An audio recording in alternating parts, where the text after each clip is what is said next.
5 people were murdered, 3 families were shattered, one small Kentucky town left reeling, and the killer, or killers, could be someone hiding in plain sight.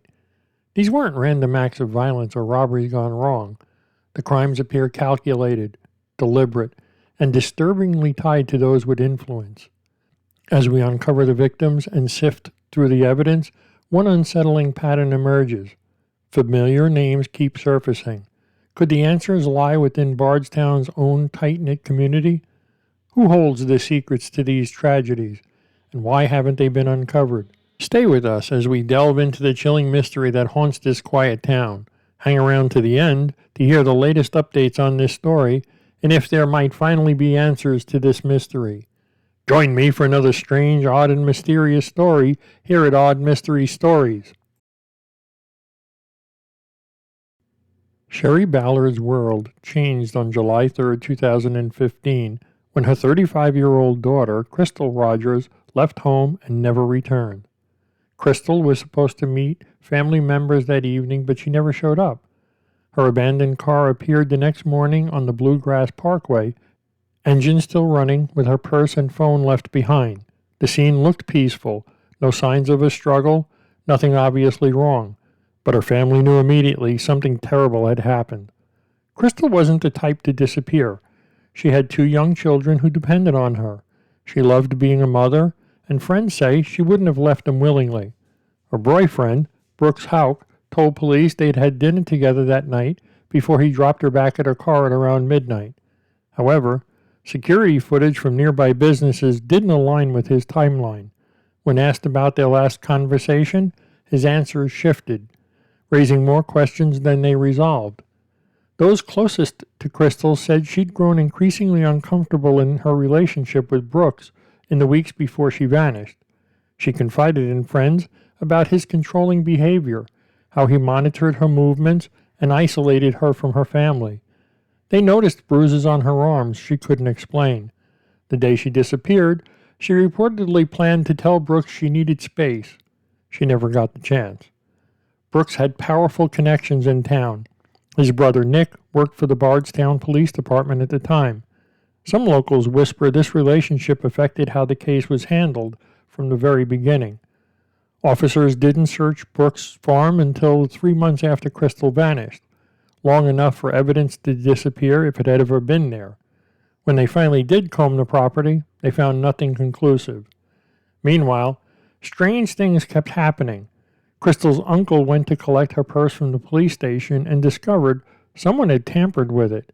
Documents and receipts were missing. Shortly after her disappearance, Brooks moved into the property next door to Crystal's parents and allegedly turned surveillance cameras towards their home. When confronted, he dismissed it as a coincidence. As months passed, the investigation shifted. Initially treated as a missing persons case, it was reclassified as a homicide in 2020, despite Crystal's body never being found. The FBI took over, searching the Houck property with ground-penetrating radar and excavation equipment. They left without making any arrests or revealing what they'd uncovered. Crystal's father, Tommy Ballard, spent every waking moment searching for answers until his own mysterious death a year later. For now, her car sits in police storage, keys still dangling in the ignition. Her children growing up without their mother, and in Bardstown, people still whisper about what really happened that July night. Tommy Ballard spent every single day after his daughter disappeared searching for answers. He drove the back roads of Bardstown, talked to everyone who might have known something, and never gave up hope. Then on November 19, 2016, just 16 months after his daughter vanished, Tommy took his 12-year-old grandson hunting on their family property near the Bluegrass Parkway. It should have been a normal Saturday morning. Instead, it became the day the Ballard family lost another member. The official report called it a hunting accident. One single gunshot killed Tommy while his grandson walked back to their car to retrieve something. But forensic experts later pointed out that the bullet's trajectory didn't align with an accidental shooting. It was like a misfired bullet. Its path told a story that didn't match the police's conclusion. A seasoned hunter like Tommy would have known basic firearm safety, and the position of the wound suggested he was likely facing away when he was struck. His own rifle hadn't been fired, and there were no signs of suicidal intent. Nothing about the scene added up. Before his death, Tommy had told friends he was close to uncovering something about Crystal's disappearance. Though he didn't share specifics, those close to him noticed his determination had intensified in the weeks leading up to his murder. He had been working with private investigators, chasing down leads, and reportedly receiving anonymous threats. Then, after the shooting, his phone and laptop vanished from the scene. Whether authorities took them or someone else removed them before police arrived remains a mystery. Whatever information Tommy had gathered disappeared with him. Tommy's wife, Sherry Ballard, never believed in the hunting accident theory. From the start, she insisted someone had murdered her husband to silence him. Kentucky State Police eventually reclassified Tommy's death as a homicide, but the investigation stalled. No suspects were named, and no arrests were made. Just like Crystal's case, whispers in town began swirling about who might have had a motive to keep Tommy quiet. Tommy was killed on private property, yet no one saw or heard anything suspicious. His grandson was the only witness, and police quickly ruled him out. But how does someone get shot at close range on their own land in broad daylight without anyone noticing? The Bluegrass Parkway runs nearby, making it easy for someone to slip in and out unnoticed. Did the killer know Tommy's routine well enough to ambush him? The timing suggests this wasn't random. Tommy's death came just as new leads were emerging in Crystal's case. One of his final acts was meeting with law enforcement to discuss potential developments. Whatever he knew, or thought he knew, may have cost him his life. All these years later, the only certainty is that someone out there knows what happened to Tommy Ballard. The FBI took over the investigation, but progress has been very slow. Meanwhile, Sherry Ballard still waits for justice, left with 2 empty chairs at the family table and the haunting question: how many more Ballards have to suffer before someone finally talks? Officer Jason Ellis was driving home from his night shift when someone decided he wouldn't make it back. It was 2:30 a.m. on May 25, 2013, when Ellis, finishing his patrol, took his usual route, exit 34 off the Bluegrass Parkway. There, tree limbs had been deliberately placed across the road, forcing him to stop. As he stepped out of his cruiser to clear the debris, a shooter opened fire with a 12-gauge shotgun, hitting Ellis multiple times before vanishing into the darkness. The scene was chillingly clean. No struggle, no robbery, just his body near the cruiser, flashlight still in hand. This wasn't random, it was an execution. Some reports indicated that the debris was from trees that aren't even found near the exit ramp where he was killed. Ellis was the department's only K-9 officer, a role requiring specialized training to track drugs and dealers in town where certain families held sway. In the months leading up to his murder, he'd been working high-profile narcotics cases, some involving prominent local figures. The coroner described his wounds as close range and personal, confirming the killer knew his routine and waited for him. A decorated officer with awards for marksmanship, Ellis would have fought back if he'd seen the threat coming, but the ambush left him with no chance. The aftermath was equally unsettling. Kentucky State Police took over the case, offering a $200,000 reward, but no witnesses came forward. Security cameras along the highway yielded no clear footage, and the murder weapon was never found despite extensive searches. Rumors about a local gang, the Bardstown Money Gang, surfaced, but investigators dismissed them as attention seekers. Years later, the FBI stepped in, treating the case as a potential conspiracy, but no arrests followed. Ellis's widow, Amy Brown, still struggles with the silence. To this day, I don't understand why him, she said. The timing of his murder raised even more questions. 2 years later, Crystal Rogers vanished, and Ellis's K-9 partner, Nick Houck, became the controversial figure. Nick, Jason's best friend, was also the brother of Brooks Houck, Roger's boyfriend. When Nick was fired for allegedly interfering in Crystal's investigation, whispers began. Were these cases connected? Was Ellis's murder meant to protect deeper secrets? Journalist Richard Caldwell argued Ellis's killer wasn't an amateur. The ambush suggested training, someone who knew how to strike and disappear. Some speculated Ellis's work on drug routes brought him too close to dangerous people. Yet, despite hundreds of interviews, the case remains unsolved. Even more haunting, someone removed Ellis's police radio from his cruiser before evidence was cataloged. Why? Who had access? Ellis's badge number, 704, was retired in his honor, but his son, just 5 at the time, has grown up without answers. The same stretch of the Bluegrass Parkway where Ellis was killed later became infamous when Crystal Rogers' car was found abandoned nearby. In 2020, the FBI excavated a farm linked to the house, sparking hope for answers in both cases. Instead, silence. Jason Ellis was Bardstown's first officer killed in the line of duty, yet his murder remains unsolved. If justice couldn't be found for one of their own, what hope do ordinary families like the Ballards have? On April 21, 2015, Kathy Netherland and her 16-year-old daughter, Samantha, were found brutally murdered in their home just outside of Bardstown. Kathy, a special education teacher at Bardstown Elementary School, was known for her kindness and dedication to her students. Samantha, a quiet high school sophomore, loved art and spending time with friends. The night before their deaths, they shared Easter leftovers together, a simple, ordinary evening that would tragically be their last. Police discovered a horrifying scene. Kathy had been shot multiple times and stabbed, while Samantha's throat was cut so deeply it nearly severed her spine. The brutality shocked even seasoned investigators. Kathy had no known enemies, no disputes, no financial troubles, nothing to explain such violence. The only item missing from the house was Samantha's school backpack, a detail that deepened the mystery. Why take something so seemingly insignificant? Security footage from a liquor store across the street captured a black Chevy Impala circling the Netherland home that night.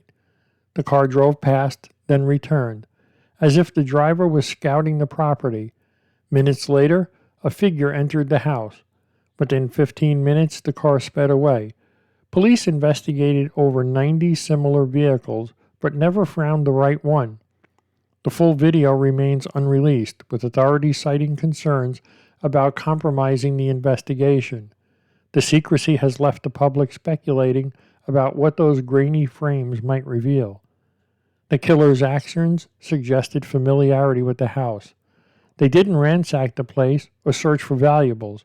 Instead, they went straight to Kathy and Samantha, as if they knew exactly where to find them. There were no signs of forced entry, raising questions about whether the killer had a key or was let in willingly. Kathy's family insists she wouldn't have opened the door to a stranger, especially late at night. So who did she trust? Or who knew how to get in without her permission? Kathy's surviving daughter, Holly, was away at college when the murders happened. She returned to a blood-soaked home, her family gone and no answers in sight. We miss them. We miss them every day, Kathy's sister, Stacy Hibbert, said, her voice heavy with grief. The missing backpack remains a haunting clue. Was it taken as a trophy? A message. Years later, its significance is still unknown. In Bardstown, the questions linger. Who drove that black Chevy Impala? Who entered the Netherland home that night? And why does justice remain so elusive? Brooks Houck's name appears in nearly every official document related to Crystal Rogers' disappearance. As her live-in boyfriend, he was the last person to see her alive on July 3, 2015. His version of events never fully added up. He claimed Crystal was playing on her phone when he went to sleep, then vanished by the morning. But his story kept shifting. A 13-second phone call Brooks received around midnight that night raised red flags. So we're hearing tons and tons of rumors, right? All right. And I know Bardstown is the rumor mill of the world, but in a case like this, should it turn into a homicide investigation, any question that I didn't ask doesn't get asked. Does that make sense? I don't understand what you're saying, but. Well, if I don't ask you, then somebody's gonna ask me why I didn't ask you later. You see what I'm saying? Sure. So when I ask you a question, it's not to be offensive, it's to get the question cleared up so that we can move on to another. I understand. Yeah, I help however I can. Had you and Crystal ever talked about breaking up? I mean, obviously, we have fought just like any other any other couple, but in the last several years, I mean, it's came up, but we've always found ourselves together moving forward. Well, the reason I ask is because there are some people that she's associated with that are telling us that she had made some tentative plans to leave. Well, that's news to me. There, on the phone records, there appears to be a phone call around midnight. It was a pretty short phone conversation. Is the only reason I asked. Mm-hmm. Kind of unusual to get a 13-second phone conversation at midnight. It is for me. It may not be for you. But yeah, look at my phone, but I don't remember you that. don't remember getting a phone call and wait on? So you go to bed, she stays up. What's she doing? She's just on her phone. And so when you wake up, he's there, but Crystal's not. She's not. Okay. And so did you try to call her or? Yes, I noticed that she wasn't there. I didn't know exactly what to think. I don't know what time I called her. Yes, I called her that morning. If I woke up on a Saturday morning and my wife wasn't with me in the bed, as is normal, which might not be normal for you, I don't know, but for me, it would be normal, particularly if my wife's a late sleeper, which mine is as well on Saturdays, for her to be there in the bed when I get up. So if she were not, probably the first thing I would do would be to call her to find out where she was. But what you're not aware, what you're missing is a lot of times that her and Brooke, her sister, or Sabrina, a lot of these girls that they do all these, they go out and do stuff. Sometimes they do these, this is going to be embarrassing for me to talk to you about, but I'm wanting to get everything cleared up as quickly as I can. They do these fantasy parties. All these girls get together. They talk about and do whatever. And it's not uncommon for them, when they go out and party, they stay out the better part of the night, if not the whole night. So, and of course, I always have the children, there. Now, they don't take the kids to that. Matter of fact, I take care of some of their other children while they're the ones going. I'm a man, don't get me wrong. Understand that, a white-blooded American male. And there's no sense, I'm not telling anything different, but they do all these parties and order all this stuff. Well, who gets the kids? I'm good enough to get the kids for all this, and I'm a good enough person to do that. And then when everybody sees a little bit of distress, they're going to throw me under the bus. It bothers me because not only have I been a victim, I can't even, my mind's not even where it should be. I want to keep the main focus and emphasis on bringing her back safely and as quickly as possible. His brother Nick, a Bardstown police officer, interrupted Brooks' initial interview, advising him not to cooperate. Well, okay, so I guess where I go from here, we're still getting video from different places, that along that route. Can I get this? Sure, please. You Hello? No. I'm up here. I know that you didn't know. I'm up here in this interview with the Detective Snow. I've been up here a good little while. Are you telling me that's what I need to do? I'm not. I know that. But the way that I look at it is, I'm innocent. I ain't done nothing wrong. Well, I know you told me innocent people have got jammed up, but if you're telling me to leave, I'll get up and leave. If you want me to, I know I'm going through a lot, but I'm trying to get this guy to help me. I don't think she's ran off with some other guy. I don't believe that. You can't make me think that. No, I'll do exactly what you're telling me to do right now. You want me to get up and leave? Man, I don't think these guys. I don't think these people are not vindictive just to skin me for no reason. Man, this is not their family. This is not. All right, thank you. He thinks y'all gonna fuck is what he thinks. I don't know who he is. Nick, my brother. If He you just, want to go, you're free. no, I know that, but I'm not, he just said just to keep sitting up here, to give a statement, do an interview, whatever I gotta do, but he said, no, just to keep, just letting them just beat you to death over this right here, just ask what you gotta ask and let, My job is to find her, whether I find her hopefully alive and well and safe somewhere or not. My job is to find her. If I don't find her alive and well, my job is to prosecute the person who did something. That's right. If that turns out to be you, my job is to prosecute you. Perhaps the most damning evidence was Brooks's crumbling alibi. The night Crystal disappeared, he claimed they ate at a restaurant where surveillance footage showed they weren't there. He told investigators Crystal was with him during the 13-second call from his employee, Steve Lawson, then changed his story, saying she wasn't going to want to mess with that kind of stuff. This inconsistency made detectives question whether Crystal was even there. In 2023, Lawson was charged with conspiracy to commit murder in Crystal's case, further complicating the picture. In September of 2023, after 8 years, Brooks was indicted for Crystal's murder. Investigators also recovered a gun sold by Nick Houck under an assumed name, potentially linking it to the 2016 murder of Crystal's father, Tommy Ballard. Brooks maintains his innocence, but his narrative feels like a house of cards, fragile and riddled with contradictions. The question remains, was he Bardstown's most obvious suspect, or is there something darker? Nick later refused the polygraph test and was fired for obstructing the investigation. The Bluegrass Parkway cuts through the Kentucky landscape like a dark artery, carrying secrets through its winding path. 3 crime scenes, all tied to Bardstown's unsolved murders, are scattered along this stretch of road. There was Crystal Rogers' abandoned red Chevy Impala found near mile marker 14 on July 5, 2015. The car sat with the keys in the ignition, her purse on the seat, and her phone inside. The driver's side window was rolled down. No signs of a struggle, just emptiness where a person should have been.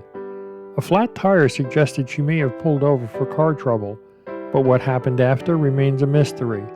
Investigators found drops of blood inside, not enough to indicate serious injury. Someone left that car. But was it Crystal? Locals know the Parkway isolation well. The dense woods, the long stretches between exits, and the lack of cameras make it a place where things disappear. Truckers report seeing vehicles parked in odd places with their lights off. One business owner near exit 34 recalls a white pickup truck stopping along the shoulder repeatedly in the weeks before Crystal vanished. He thought little of it until her car was found just miles away. The terrain here swallows evidence. In some spots, a person could drag something heavy into the trees and might never be found. Then there was her dad, Tommy, who was shot and killed just a short distance off the Parkway. Jason Ellis, a Bardstown police officer, knew this road intimately. On May 25, 2013, someone used that knowledge against him. At exit 34, they waited in the dark with a shotgun while Ellis cleared debris from the road. They fired at close range, killing him instantly. The carefully placed tree branches showed this was planned. Someone had studied his routine. No shell casings, no footprints, no clues. Like Crystal's case, the Parkway gave nothing back. After Crystal disappeared, the FBI searched the woods near the mile marker 14. Cadaver dogs alerted to spots, but digging revealed nothing conclusive. The land here, riddled with sinkholes and caves, hides its secrets well. One theory suggests her story didn't end at the car. Evidence could be anywhere between mile marker 14 and exit 34, the same stretch where Ellis was killed. 3 crimes, 1 road. Crystal's abandoned car, Ellis executed, and somewhere in between, a killer moving unseen. The Bluegrass Parkway doesn't just connect places, it conceals them. Drive it at night, you'll feel it. The weight of what's hidden, the shadows that linger. Some roads don't just take you places, they keep you guessing. Officers called it a hunting accident. Sherry Ballard called it murder from the start. When Tommy Ballard's body was found on his own property in 2016, the official report suggested a tragic mistake, a stray bullet from another hunter. But the forensic evidence painted a different picture. The bullet entered at an angle inconsistent with an accidental shot, and Tommy's own rifle hadn't been fired. Adding to the suspicion, Tommy had recently confided in friends that he was close to uncovering new information about his daughter, Crystal's disappearance. Sherry immediately rejected the official explanation. "This is my husband, and this is a murder, and you know it," she told authorities. Her words remain unanswered, just like the disappearance of Tommy's cell phone and laptop from the scene, evidence that vanished before investigators could examine it. Jason Ellis's murder raised similar questions. In 2013, the Bardstown police officer was ambushed on Bluegrass Parkway, executed with a 12-gauge shotgun at point-blank range. The killer had blocked the road with tree branches, knowing Ellis's patrol route. Yet, despite extensive searches, the shotgun was never found. Without it, investigators couldn't link ballistic evidence to the suspect. Years later, when the FBI searched the Houck family farm, they hoped the weapon might finally surface. Instead, agents left empty-handed, leaving the case's most critical piece of evidence missing, and the killer unaccounted for. Then there's the Netherland home. Kathy and her daughter Samantha were murdered in what should have been their safest place. Yet there were no signs of forced entry, no broken locks or windows. This wasn't a random burglary gone wrong. The killer likely knew the family, entering without resistance. The only item taken was Samantha's backpack, suggesting a deeply personal motive. Detectives were asking unsettling questions. Who had access to the house? Who knew their routines? Despite the brutality of the crime, the case has seen little progress. A special prosecutor was assigned to the other Bardstown cases in 2023, but not the Netherlands murders, a decision that speaks volumes about the perceived connections between these crimes. Across all three cases, the patterns are striking. Forensic anomalies, missing evidence, and unanswered questions challenge the official narratives. Tommy's death was reclassified only after public outcry. Ellis's case received federal attention, but the Netherlands, still waiting. For the families, the heartbreak is compounded by the silence. Every dead-end search, every unanswered question, deepens the fear that justice in Bardstown isn't just elusive, it's being deliberately obscured. The Ballard family story is a haunting tapestry of loss and unanswered questions, woven across decades. It began in 1979 when Crystal Rogers' aunt, Sherry Ballard Barnes, was murdered by her husband. Decades later, in 2015, Crystal herself vanished without a trace.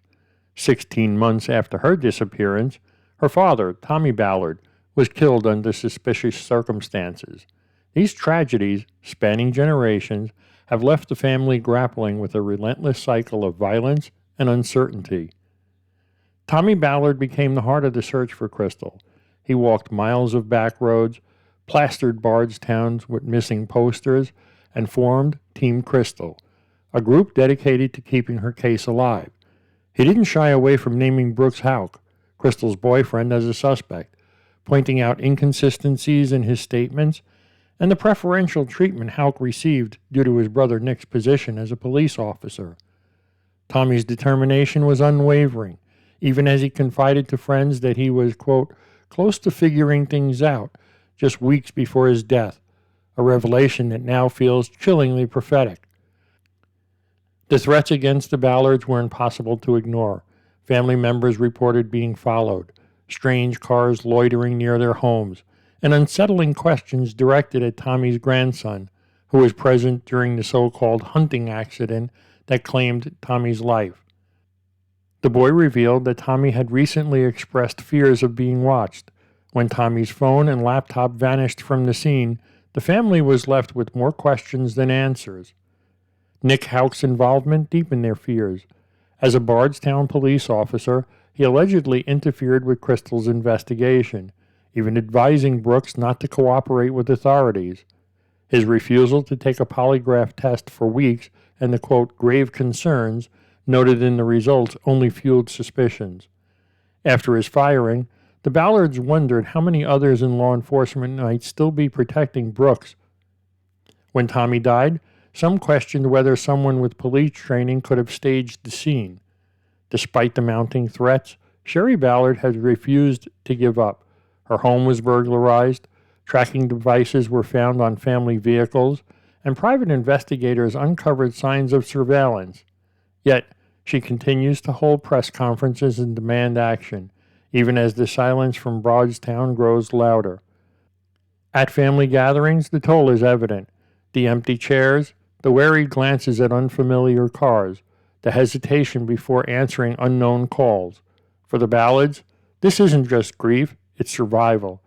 They've seen justice before, now they're fighting to see it happen again, no matter the cost. The Bardstown Police Department had one job: investigate crimes without bias. But what happens when the people sworn to uphold the law might be protecting those who break it? That question hangs over every unsolved murder in this town, especially when you look at Nick Houck. He was the brother of Brooks Houck, Crystal Rogers' boyfriend, and the last person to see her alive. That conflict of interest should have made him step aside. Instead, he allegedly interfered with the investigation. When detectives questioned Brooks in July of 2015, Nick called his brother mid-interview and told him not to talk to police. That act of interference got him fired from the force later that year. Nick Houck worked the same police shift as Jason Ellis, the officer executed on the Bluegrass Parkway in 2013. After Ellis's murder, Nick became the department's K-9 officer, taking over Ellis's former position. That connection raised eyebrows, but it wasn't until Crystal disappeared that Nick's actions came under scrutiny. Kentucky State Police detectives noticed inconsistencies in Nick and Brooks's statements and suspected Nick knew more than he admitted. When pressed, Nick refused a polygraph for weeks before finally taking one. The results showed deception on multiple questions, with the examiner noting, quote, grave concerns about his truthfulness. Then there was the blanket. Police found bodily fluids on a blanket confiscated from Nick's patrol car during the investigation. His explanation? That he used it while moving furniture, didn't account for the stains. Was it used to transport evidence? To clean up a crime scene? We'll likely never know, because despite this red flag and his failed polygraph, Nick faced no criminal charges, just termination from the force. The message to Bardstown residents was clear. Even when officers broke the rule, consequences stopped at a job loss. Other troubling connections emerged within the department.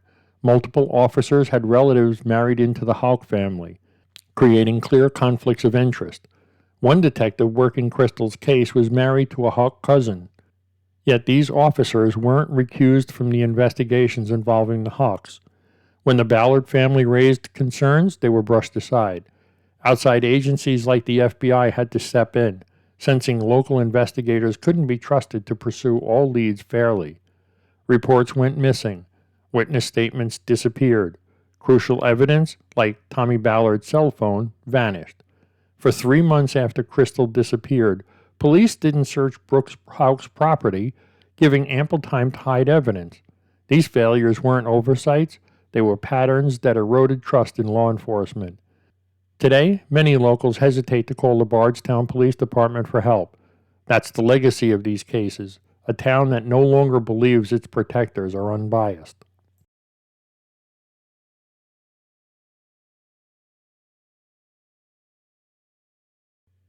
When 5 people die violently in a small town with no arrests, people start talking. In Bardstown, those conversations swirl around 3 main theories that try to explain the impossible. Many locals believe the murders remain unsolved because someone inside the police department is helping cover them up. Suspicion centers around Nick Houck, the officer fired for interfering in his brother Brooks's interview during Crystal Rogers' investigation. When Nick called Brooks mid-questioning and told him not to talk, It crossed the line from family loyalty to obstruction. Then there was the blanket with the suspicious stains found in Nick's patrol car. His excuse about moving furniture didn't convince anyone. Most damning, he failed multiple polygraph questions about Crystal's disappearance, with examiners noting deceptive responses. Yet he faced no criminal charges, only losing his job. If one officer could act this way without consequences, who else might be protecting the wrong people? Could the department itself be tangled in a web of secrets?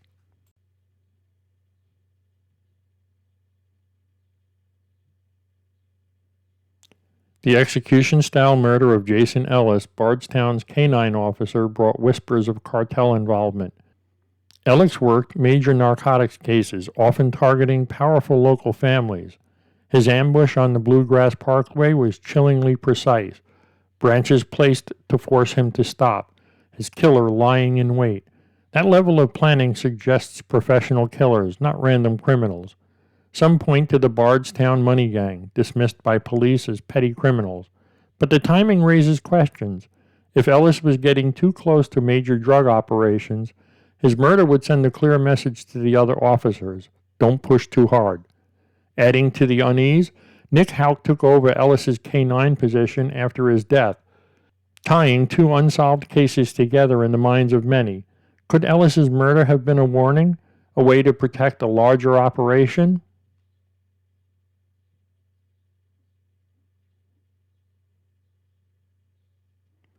Land disputes might seem like small-town drama, but in Bardstown they carry weight. Tommy Ballard was shot while hunting on family land, and Brooks Houck's family owns multiple farms near where Crystal's car was abandoned. A white Buick registered to Brooks's grandmother was reportedly seen at the Houck farm the night Crystal vanished, only to be sold weeks later under suspicious circumstances. Property records show the Houcks control significant acreage, including plots near key locations in these cases. Could Tommy Ballard have uncovered something illegal tied to these holdings? Was his death a way to silence questions about money, land, or something darker? Each theory adds another layer to Bardstown maze of suspicion: police corruption, drug cartels, and land disputes. None offer clear answers, only more questions. What if the truth is buried so deep that no one dares to dig it up? In August of 2020, something unusual happened in Bardstown. After years of stalled investigations and mounting frustration from the victims' families, the FBI took over the Crystal Rogers case. They executed search warrants at the homes of Brooks Houck and his brother Nick, a former Bardstown police officer. Federal investigators brought in heavy equipment, combing through the properties with a level of scrutiny local authorities never seemed to apply. The Houck family farm became the focus, the last place Crystal was seen alive before she disappeared in 2015. For the first time in years, it felt like answers might finally be within reach. In October of 2022, the FBI returned to the Houck farm for a 5-day search. Excavators tore into the soil, digging deep into the property.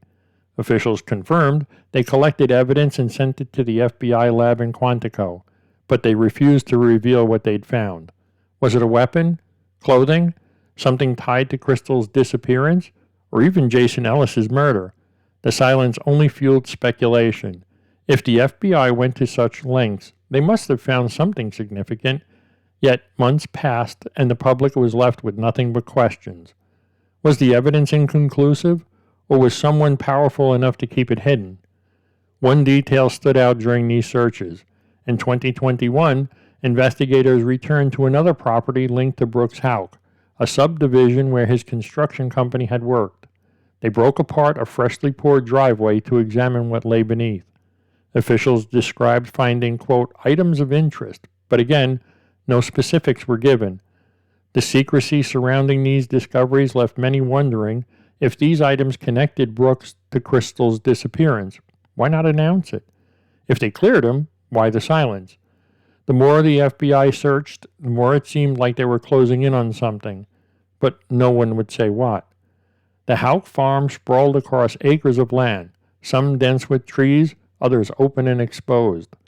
Locals whispered about how easy it would be to hide evidence there, especially with a police officer in the family. Investigators used forensic tools capable of detecting disturbed earth and buried objects. Evidence was sent to Quantico for advanced analysis. Yet, years later, the results remain locked away. Whatever they found, or didn't find, remains a mystery. The FBI's involvement was supposed to be the break this case needed, but until someone speaks, or until the evidence is revealed, Bardstown's darkest secrets remain buried. Will the truth ever come to light?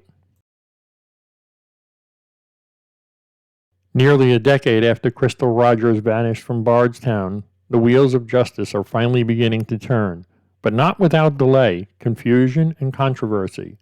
Steve Lawson, one of the 3 men charged in connection with Crystal's presumed death, has asked to postpone his trial once again.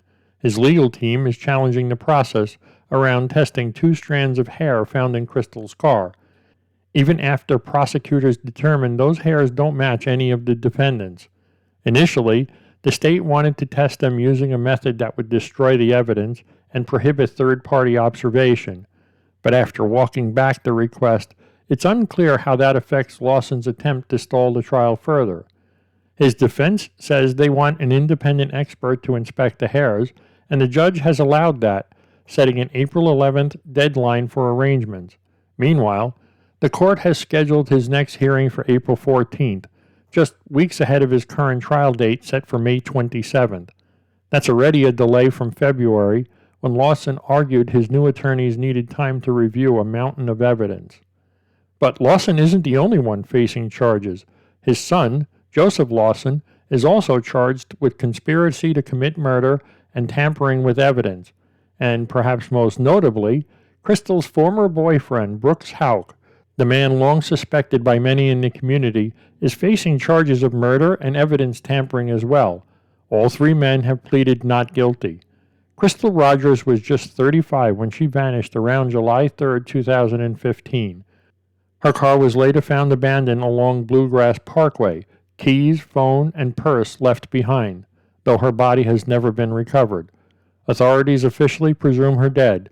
For years the case felt like it was going nowhere. Now there's movement, but many in Bardstown are still holding their breath, wondering if the trials will bring the clarity they've waited for. It's important to note that while these upcoming trials are scheduled for Warren County, a change of venue due to the case's high profile, many in Nelson County are still watching closely. After all this time, will these proceedings finally reveal the truth about what happened to Crystal Rogers? Or will the delays, disputes, and unanswered questions continue to define one of Kentucky's most haunting unsolved mysteries? And here we are, nearly a decade later, still without one thing Crystal's family and the community have begged for: answers. As the trials inch forward and legal maneuvers stall the process, the truth still feels out of reach. But maybe that's what makes this case linger, not just the mystery itself, but the quiet fear that justice might never fully arrive. So I'll leave you with this. If the truth doesn't come out in a courtroom, will it ever come out at all?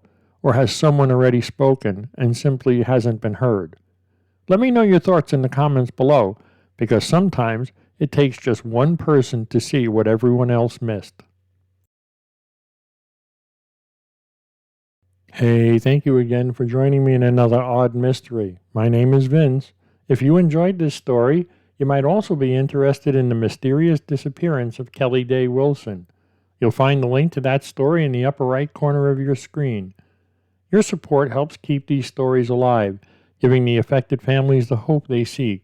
So don't forget to like, comment, and subscribe if you haven't already done so. And for those who'd like to further support the channel, be sure to check out our online store for exclusive merch and more. I appreciate you. Thank you.